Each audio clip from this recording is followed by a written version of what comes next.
Salam sehat selalu Parewa. Semoga Parewa semua sedang tidak fakir kuota untuk menikmati audiobook dari kami. Sebelum kita lanjut, silakan subscribe channel ini dan nyalakan loncengnya untuk mendapatkan notifikasi ketika video terbaru telah diupload. Tidak menunggu berlama-lama lagi, langsung saja kita simak audiobook ini. Mahakarya dari penulis kebanggaan tanah air, Asmaraman S. Ho Ping Ho.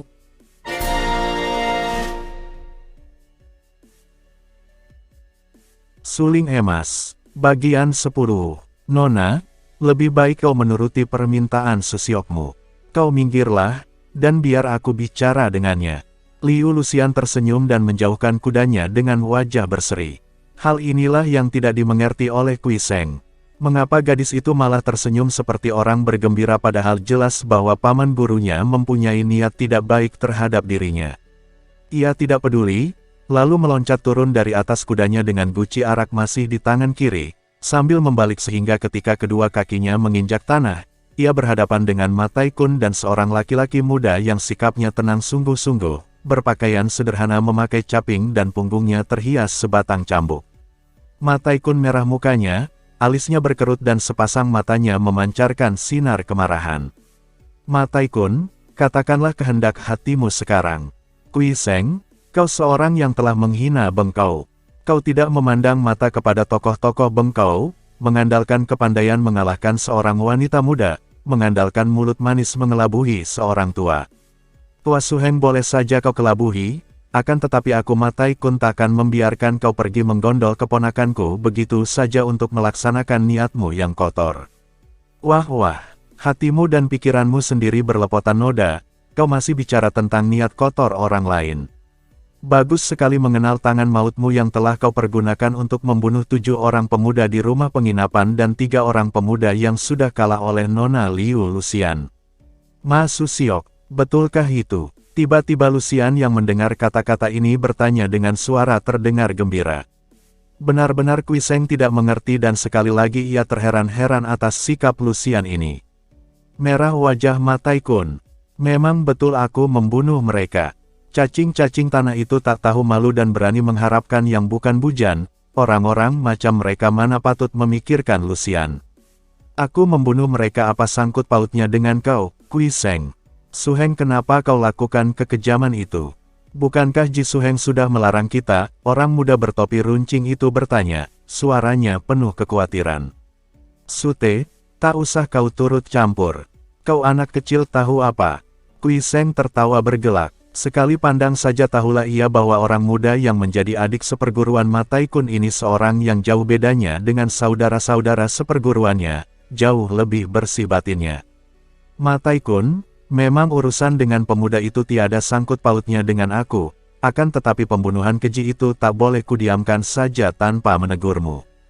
Apalagi, kau masih menitipkan sebuah benda kepadaku, apakah kau tidak ingin memintanya kembali? Sambil berkata demikian, Kui Seng mengeluarkan sebatang jarum merah dari saku bajunya. Kau mengenal ini, kau menghadiahkan ini kepadaku selagi aku tidur, dan untuk kebaikan hati itu aku belum membalasnya. Kui Seng menyindir, berubah wajah Ma Tai-kun. Kaukah jahanam itu? Bentaknya dan tanpa memberi peringatan lagi ia sudah menerjang ke depan, menggerakkan kedua tangannya mengirim serangan maut dengan pukulan-pukulan yang mengandung tenaga Sin Kang sepenuhnya. A3, inikah tangan maut yang mengandung racun merah itu? Kui Seng mengelak sambil mengejek dan tiba-tiba dari dalam guci arak itu meleset keluar bayangan merah dari arah yang mencerat dan menyerang muka Ma Tai-kun.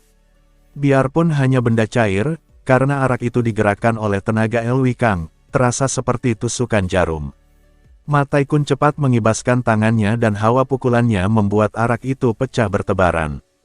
Akan tetapi mendadak sebuah guci arak yang sudah kosong melayang ke arah kepalanya. Ma Tai-kun menangkis dengan tangan kirinya.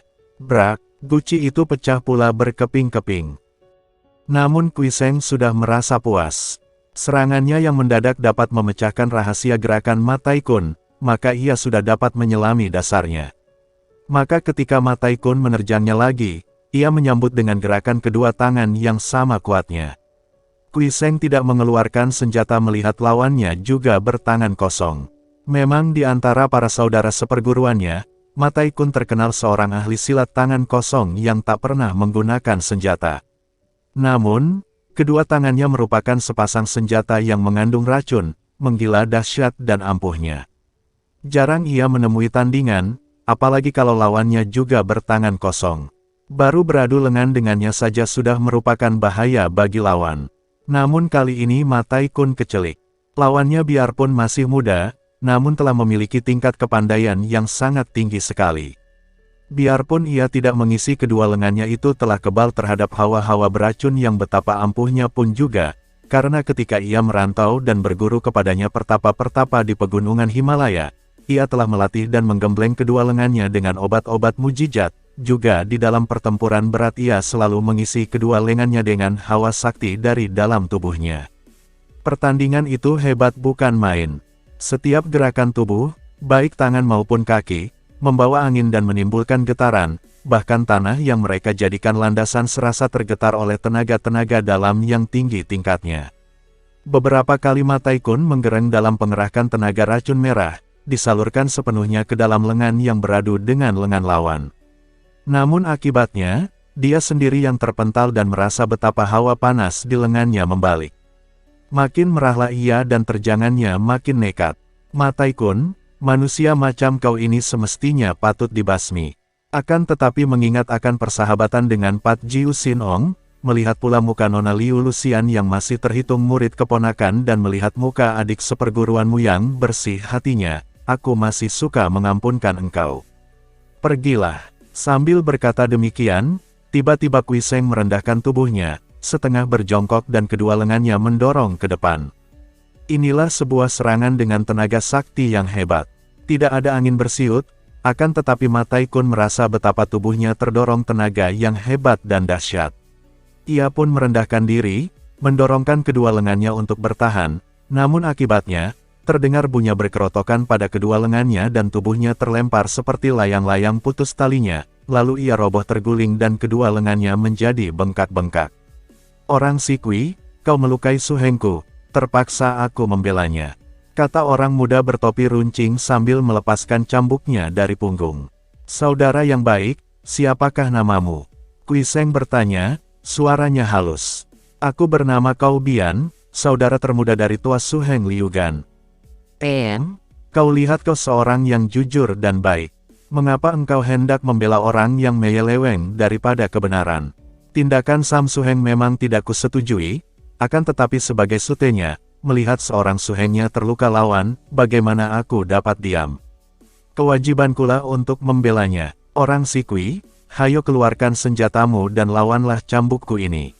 Setelah berkata demikian, Kau Bian menggerakkan cambuknya ke atas dan terdengar bunyi tar-tar-tar. Nyaring sekali. Diam-diam Kui Seng kagum sekali. Cambuk itu biarpun kelihatan seperti cambuk biasa, namun di tangan orang ini dapat menjadi senjata yang ampuh sekali. Dan ia kagum akan isi jawaban yang membayangkan kejujuran budi dan kesetiaan yang patut dipuji. Maka Kui Seng segera menjura dan berkata, Kau Eng Hiong, sikapmu membuat aku lemas dan aku mengaku kalah terhadapmu. Maafkanlah, aku tidak mungkin mengangkat senjata melawan seorang yang benar, dan aku pun percaya kau tidak seperti suhengmu untuk menyerang seorang yang tidak mau melawan.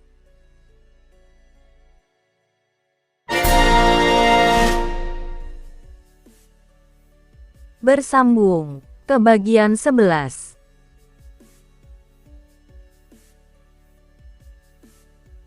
Terima kasih buat parewa semua yang telah menyisakan waktunya untuk menyimak audiobook ini. Jangan lupa di-subscribe ya, karena subscribe itu gratis. Wassalam. Dari aku, yang selalu setia, menunggumu datang kembali.